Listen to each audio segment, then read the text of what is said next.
Congressman Rodney Davis won a fifth consecutive term to Congress. His Democratic challenger, Betsy Dirksen-Londrigan, conceded defeat early this morning. And our Capitol Bureau Chief, Mark Maxwell, is live in Springfield. Now, Mark, Congressman Davis really expanded his lead from the last cycle.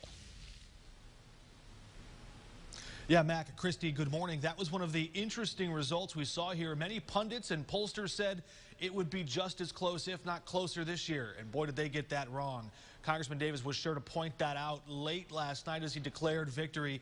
And he also took issue with the bitter tone of this battle, the personal nature of some of the attacks that included family members in some instances. We're going to hear from Democrat Betsy Dirksen-Londrigan in a few hours still, around 11 o'clock. She would only go on to concede defeat early this morning, around 2 o'clock in the morning, and has not yet spoken to her supporters. So we haven't quite heard from her yet. But here's what we heard from Congressman Davis last night, in part crediting President Trump for big rural Republican enthusiasm he says helped carry him across the finish line.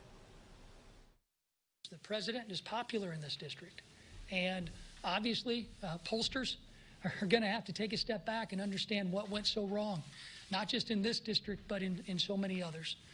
You saw a surge in areas that were supporting the president, and that surge actually helped me. I'd like to think that we helped each other in a lot of the areas of this district. I certainly didn't expect to come here with a lead like we had.